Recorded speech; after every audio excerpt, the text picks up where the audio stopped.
नमस्कार। आज मैं आपको अपने आयरनमैन इटली की जर्नी के बारे में बताना चाहता हूँ और इसके बारे में मैं ये बताऊँगा कि क्यों मैंने सेलेक्ट किया, उसके रेस कोर्स के बारे में, वहाँ पे क्या-क्या चीज़ें अच्छी थी, क्या चीज़ों का अपने को ध्यान रखना है। तो सबसे पहले तो ये आयरनमैन इटली जो है, ये एक छोटे से कोस्टल टाउन में होता है जिसका नाम है सर्विया। ये बोलांगना से करीबन 1.5 घंटे की दूरी पे है बाय ट्रेन, 100 किलोमीटर की दूरी पे है, वहाँ पे होता है। बोलांगना एक इटली का बड़ा शहर है। अब मैंने वो आयरनमैन इसलिए सेलेक्ट किया कि वहाँ पे जो बाइक कोर्स था वो फ्लैट था और रन भी फ्लैट था। बस स्विमिंग जो थी वो ओशियन के अंदर थी। ओशियन और बड़ा ओशियन ओशियन का जो लगता है एकदम जो अपन कहते हैं ना किनारे किनारे पे ही थी, ओशियन के किनारे पे थी।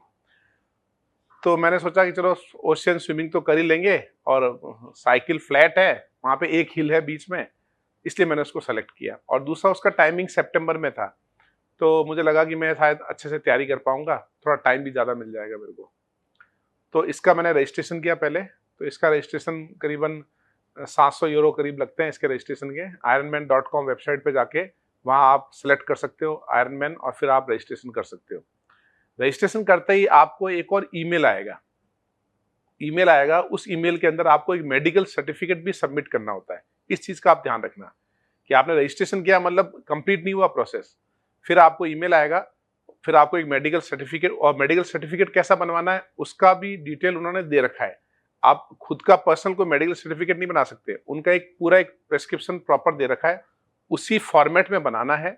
फिर डॉक्टर का जो सील लगेगा, डॉक्टर प्रॉपर रिकमेंड करेगा और उसको फिर अपलोड करना है। तो ये दोनों चीजें आपको करनी है, तब आपका रजिस्ट्रेशन पूरा होता है। अब यहाँ से आयरनमैन के लिए आप ऑनलाइन या तैयारी कर रहे हो, ऑफलाइन जो भी आप तैयारी कर रहे हो, तैयारी करने के बाद मैं कैसे गया, मैं यहाँ से दिल्ली से गया क्योंकि मेरे को ज्यूरिच में कुछ काम था। तो मैं दिल्ली से यहाँ ज्यूरिच गया और ज्यूरिच स्विट्जरलैंड की जो कैपिटल है, डायरेक्ट फ्लाइट है एयर इंडिया की।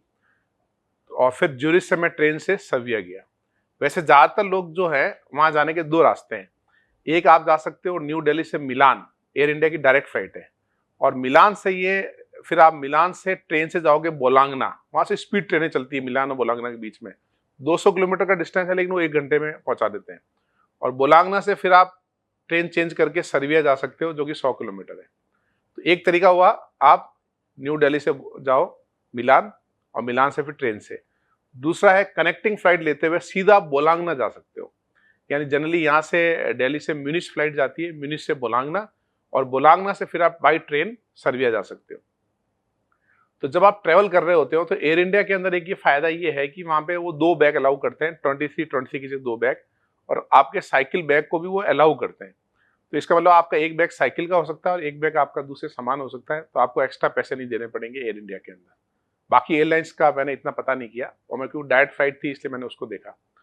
और उसके बाद आपको क्या करना है कि जैसे आप बोलांगना पहुंच गए, तो बोलांगना पहुंचने के बाद वहां से ट्रेन, बहुत सारे ऐप हैं, ओमनी वगैरह, ट्रेन लाइन वगैरह, वो ऐप से आप टिकट बुक कर सकते हो। और वहां से फिर आपको बाई ट्रेन जाना है सर्बिया। तो सर्बिया वहां पे ट्रेनों में क्या है कि फैसिलिटी है साइकिल रखने की, मतलब हर कोच के अंदर, ज्यादातर कोचेस के अंदर स्टार्टिंग में ही वहां पे साइकिल की अलग से स्पेस बना हुआ है कि भाई आप प्रॉपर वहां पे साइकिल रख सकते हो। तो वो आपको कोई ऐसा नहीं है कि मतलब साइकिल अलाउ नहीं करेंगे, साइकिल अलाउ करते हैं। और ये जो सर्बिया है बहुत छोटा सा स्टेशन है ना, एक छोटा सा टाउन है, छोटा स्टेशन है। तो वहां आप बस ये ध्यान रखना कि आप पहुंचते ही वहां पे टैक्सी ले लो, क्योंकि वहां टैक्सी बड़ी मुश्किल से मिलती है। तो आपको टैक्सी, होटल आपने पहले बुक कर ही रखा होगा। आप कोशिश करना कि होटल जो है वो आपका जो रेस कोर्स है, जो रेस कोर्स जहाँ पे रनिंग होगी, जहाँ पे रनिंग फिनिश होगी, वहाँ आसपास में आप होटल बुक कर लें तो ज़्यादा बेटर रहेगा। क्योंकि वहाँ छोटा टाउन है तो बार बार आपको टैक्सी वगैरह की वहाँ दिक्कत है ना। तो आप बुकिंग होटल के रेस फिनिशिंग या रेस स्टार्टिंग जो पॉइंट है वो दोनों पास पास में ही है, तो वहाँ आप कर सकते हो। उसके बाद यहाँ से पहुँचने के बाद जैसे मैंने वहाँ पे होटल लिया, मेरा होटल एकदम रेस फिनिशिंग कोर्स के सामने ही था। और वहाँ खाने के लिए कुछ इंडियन रेस्टोरेंट भी है। एक नमस्ते करके रेस्टोरेंट है, हमने वहाँ खाना खाया, अच्छा रेस्टोरेंट था वो। तो वो शाम को खुलते हैं, वो सुबह नहीं खुलते हैं, शाम को रेस्टोरेंट खुलते हैं, वहाँ जाके आप खाना वाना खा सकते हैं। और वहाँ पे पास में ही साइकिल की शॉप्स भी हैं, आप साइकिल को पहले अपना अनबॉक्स करके और साइकिल को आप है ना पास वाले जो शॉप है वहाँ जाके कुछ छोटा मोटा आप करवाना करा सकते हैं। आप कोशिश कीजिए कि 2 दिन पहले चले जाएं कम से कम, ताकि आपका साइकिल का काम भी बहुत अच्छे से हो जाए। अब ये सब होने के बाद अब वहां पे जो हमको चैलेंज लगा, पहला चैलेंज तो ये लगा कि हमें 2 दिन समुंदर बहुत तेज मतलब लहरें उठ रही थी, तो हमें लगा यार इतनी तेज लहरों में तो स्विमिंग हो ही नहीं पाएगी। लेकिन फॉर्चुनेटली कि हम प्री प्रैक्टिस नहीं कर पाए, तो समुंदर में जब हमने एंटर, जिस दिन हमारा रेस था उस दिन थोड़ी सी लहरें कम हुई, और तो हम ईश्वर का काफी आशीर्वाद रहा कि कम लहरें हुई तो हम उसको कर पाए। तो आप अगर वहाँ आयरनमैन इटली में जा रहे हैं तो पहले आप समुंदर के अंदर प्रैक्टिस जरूर करके जाएं, ठीक है ना। क्यों, हमने तो डायरेक्ट समुद्र के अंदर प्रैक्टिस की, तो मेरे को ये दिक्कत हुई कि शुरू में 300-400 मीटर तक तो मैंने ट्राई सूट भी नया पहना था, तो वो भी आप अवॉइड करें, नया ट्राई सूट नहीं पहने। तो मेरे को वो एडजस्ट करने में थोड़ा टाइम लगा, क्योंकि वो अंदर से टाइट हो रहा था ट्राई सूट, ऊपर वेट सूट भी पहन रखा था मैंने। तो मेरे को दो ऐसा लगा कि यार बहुत मतलब मेरे को सांस नहीं आ रही है। वो 200-400 मीटर तो मेरे को उसी में लग गए। फिर दूसरे समुद्र की जो लहरें हैं उसके अंदर मेरे को स्विमिंग करने की आदत नहीं थी, तो मेरे को पूरा मतलब ऐसा लगा कि मैं फ्लोट ही हो रहा हूँ, है ना। इसलिए समुद्र की प्रैक्टिस करना बहुत जरूरी है। और अगर आप लकी रहे और पहले समुद्र अच्छा रहा तो वहां जाके भी कर सकते हैं, लेकिन आप वो रिस्क न लें, आप तो इंडिया में ही कहीं ना कहीं समुद्र के अंदर स्विमिंग की आप प्रैक्टिस जरूर करें। अच्छा, वहां पे स्विम कोर्स कैसा है कि पहले स्ट्रेट जाएंगे, फिर राइट जाएंगे, फिर डाउन आएंगे, फिर वापस राइट जाएंगे और फिर आ जाएंगे। मतलब ऐसे ऐसे पूरा एकदम आप कह सकते, थोड़ा बहुत यू नहीं है, एग्जैक्ट यू तो नहीं है, तो थोड़ा ऐसा मतलब कॉस्ट ज्यादा अंदर नहीं ले जाते हैं वो लोग, है ना।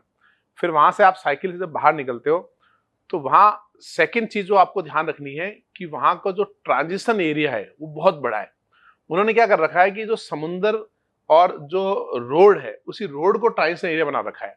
तो अब आप समझ सकते हो कि जैसे 6,000 एथलीट थे पूरे वहां पे, है ना, फुल आयरन मैन फुल में करीबन 2,500 होंगे और 3,500 हाफ में होंगे। अब 2,500 साइकिलें उनको रोड पे लगानी है, तो उन्होंने 3 लाइनें बना रखी थी। तो करीबन 600-700 मीटर का वो पूरा ट्रांजिशन जोन है वो रोड पे। फिर आप समुद्र में जब बाहर आते हो और वो रोड तक आते हो तो वो भी आपको डिस्टेंस करना है, तो ऐसे 700-800 मीटर करीबन हो जाएगा। तो जिस दिन आप साइकिल रखने जाएं, आयरन मैन के पहले जब आप साइकिल रखने जाएं, तो आप अपने साइकिल की लोकेशन जरूर देख लें कि यार मेरी जो साइकिल है उसके, क्योंकि साइड में होटल ही होटल है, बस आप ये देख लें कि यार इस होटल के सामने मेरी साइकिल रखी है, तो आपको इजी रहेगा। तो जब आप स्विमिंग से आओगे तो आप दौड़ते हुए जाओगे तो आप बस ध्यान रखो, अदरवाइज आपको ढूंढने में टाइम वेस्ट होगा। उसका जो ट्रांजिशन है वो लंबा है, तो आपको टाइम लगेगा, है ना। ज्यादातर लोगों का एवरेज टाइम वहां पे 7-8 मिनट तो लगते ही लगते हैं ना। तो आप मेंटली प्रिपेयर रहना कि 7-8 मिनट तो मिनिमम लगेंगे ही लगेंगे। और जो भी आपको करना है वो आप साइकिल पे करना, आप तो तुरंत आना और तुरंत जो चेंज करके आपको साइकिल लेके निकलना है। तो 8 से 10 मिनट आप उस ट्रांजिशन 1 को मान लेना, है ना। उसकी तैयारी भी आप अच्छे से कर लेना।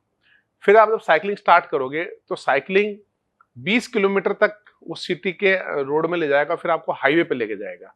वो बहुत अच्छा है। 20 किलोमीटर बाद हाईवे आता है, फिर वो क्या करते हैं 10 किलोमीटर आपको राइट ले जाते हैं, फिर वापस 10 किलोमीटर वापस लेके आते हैं, फिर 10 किलोमीटर लेफ्ट ले जाते हैं। तो वो हाईवे पे आपको ऐसे लंबा स्ट्रेच मिलेगा 20-20 किलोमीटर के, उसका बहुत फायदा होगा। तो वो बहुत अच्छा था कि आप स्ट्रेट करते जाओ, कोई टर्न वन कुछ नहीं। उसके बाद वो आपको दूसरी छोटे टाउन्स के अंदर लेके जाएंगे। अब छोटे टाउन्स के अंदर जो एक चैलेंज मुझे लगा, वहां पे एक ही हिल आता है और वो हिल कम से कम 4 से 5 किलोमीटर तक अप हिल है ना।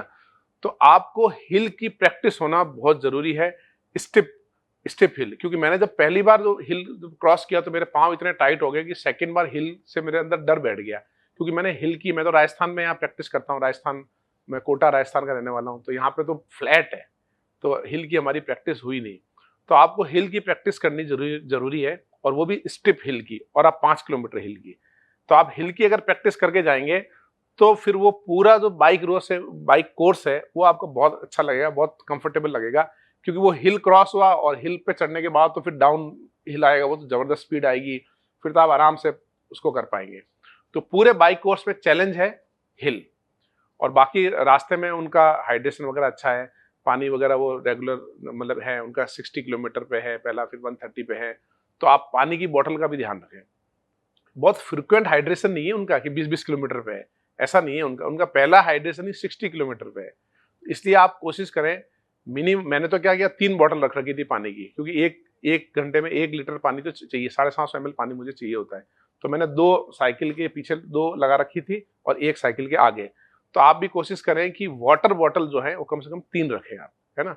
हाइड्रेशन, क्योंकि वहाँ आप ये प्लान ना करें कि यार वहाँ से मैं हाइड्रेशन लूँगा, पहला हाइड्रेशन 60 किलोमीटर पे है, आप स्विमिंग से भी बाहर आएँगे, तो उस समय भी काफ़ी आपको थकान लग सकती है ना? तो आपको 3 बॉटल पानी की ज़रूर रखनी है। बाकी जो जेल वगैरह जो आप रखेंगे, जो भी आपका न्यूट्रिशन प्लान है, वो तो बहुत इंपॉर्टेंट है ही है। तो आयरनमैन में कहते हैं ना क्या-क्या होता है, कि स्विमिंग होता है, साइक्लिंग होता है, रनिंग होता है, उससे इम्पोर्टेंट होता है न्यूट्रिशन प्लान, जो आपको पहले से जब आप करते आए हो, आपको कौन-सा जेल खाना है, किस समय क्या करना है। मैं तो एक और चीज़ करता हूँ, मैं जनरली अपने साथ अदरक रखता हूँ, जिंजर। तो मेरे साथ दिक्कत क्या होती है कि वो स्विमिंग में अप एंड डाउन होता है ना, एसिडिटी वगैरह होने लगती है मुझे, है ना, वॉमिट होने लगता है। तो मैं तो इतना जिंजर रखता हूँ, और जैसे ही मेरे को लगता है मैं थोड़ा-थोड़ा जिंजर खाता रहता हूँ। तो आप भी जिंजर रख सकते हो, तो जब भी आपको डिस्कम्फर्ट लगे, थोड़ा वॉमिट लगे या कुछ पेट में दिक्कत लगे, तो आप थोड़ा-सा जिंजर खा सकते हो। वो मेरे लिए बहुत यूज़फुल रहा। बाकी जो न्यूट्रिशन जो मेरे को गाइड किया था मेरे न्यूट्रिशन ने, हेलन ने, और एक भारती जमोडे मैम है महाराष्ट्र की, बहुत अच्छा आयुर्वेद का वो बताती है। भारती जमोडे मैम ने जो मेरे को हमको गाइड किया, उससे हमें बहुत हेल्प मिला। और बाकी जो मेरा कोच है डियोगो कस्टोडियो, उन्होंने जो ट्रेनिंग दी, वो ट्रेनिंग से मुझे लगा नहीं कि मैं आयरनमैन कर रहा हूँ, मैं एकदम कंफर्टेबली कर रहा था। बस वो हिल की ट्रेनिंग नहीं हुई ना, उसकी वजह से मेरे को थोड़ा चैलेंज लगा। अच्छा, उसके बाद मैंने जब साइक्लिंग पूरा किया, सेकंड टाइम हिल में, तो मैं मेरे साथ क्या हुआ कि मैंने सेकंड टाइम हिल में तो पूरा पैदल चढ़ के किया, तो मेरे को आधा घंटा लगा उसको पैदल चढ़ के करने में। इसलिए वजह से मेरा साइकिल का टाइमिंग बहुत मतलब बढ़ गया। अदरवाइज बहुत अच्छा टाइम और हो सकता था। एनीवे अच्छा रहा। तो उसके बाद फिर जब रनिंग करना है, तो रनिंग में वहाँ पे क्या होता है कि 10 किलोमीटर के 4 लूप है ना? और रनिंग में उनका हाइड्रेशन वगैरह बहुत अच्छा है। मतलब हाइड्रेशन मतलब वो सॉल्ट नहीं देते हैं, वो आपको पानी देंगे, वो आपको कोला देंगे, कोका कोला और केला। और क्योंकि मेरा पेट थोड़ा डिस्कम्फर्ट हो गया था, तो मैं तो इतना सा केला लेता था, हर 2 किलोमीटर पे इतना केला लिया और बाइट लेता था केले की। तो केले से क्या कार्ब्स भी आ गया, सॉल्ट भी आ गया, तो प्रॉपर ईज़ी रहता था। तो आपको कुछ ज़्यादा कुछ कैरी करने की ज़रूरत नहीं है रनिंग के समय, आपको वहाँ से हर 2 किलोमीटर पे वो सपोर्ट मिलता रहेगा। बस ये ध्यान रखना है कि वहाँ जो रनिंग होती है, वो फ्लैट है, लेकिन फ्लैट का मतलब ये नहीं कि वो रोड है पूरा। ये यूरोपियन बहुत सारी सिटीज़ में आपने देखा होगा, यूरोपियन सिटीज़ के अंदर उनकी कई रोडें ऐसी होती हैं, जैसे वो पत्थर के ऐसे स्क्वायर लगे होते हैं ना, ऐसे घोड़े के टापू टाइप स्क्वायर लगे होते हैं, वो उसके ऊपर भी रनिंग है। तो आप जब रनिंग की प्रैक्टिस करो आयरनमैन के लिए, तो आप डिफरेंट फॉर्म में करो, मतलब आप रोड पे भी करो, कुछ रफ रोड रहती है ना, उन पे भी करो, ताकि आपको काफ़ी उसका रनिंग का ईज़ी मिलेगा। और दूसरा, इनका जो कट ऑफ है वो पूरा 16 घंटे का कट ऑफ है।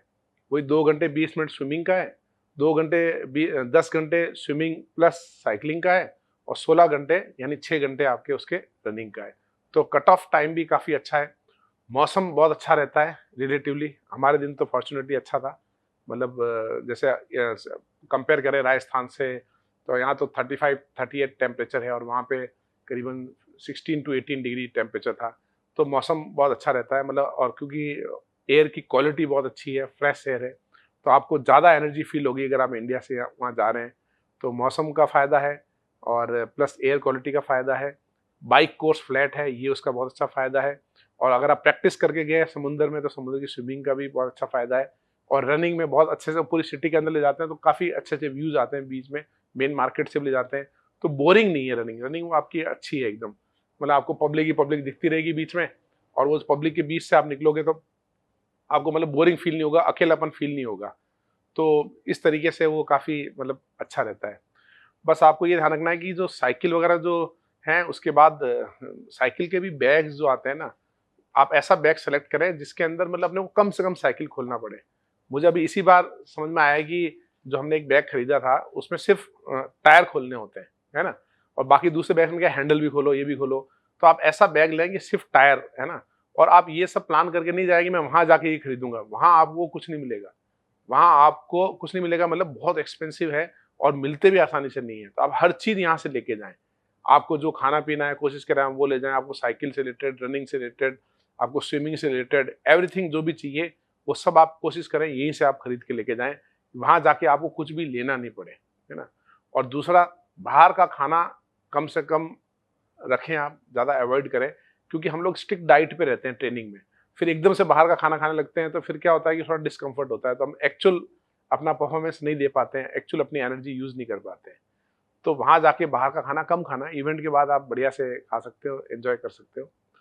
और आपको आयरन मैन 80 रिलेटेड कोई भी इन्फॉर्मेशन चाहिए, कोई भी हेल्प चाहिए, असिस्टेंस चाहिए, तो आप मुझे इस वीडियो के कमेंट सेक्शन में लिख सकते हो। मैं डेफिनेटली इसको मतलब आपको आंसर करने की कोशिश करूँगा और साथ ही साथ मतलब आपकी क्वेरी क्लियर करूँगा। तो मैंने ये आयरन मैन 15 घंटे 15 मिनट में किया।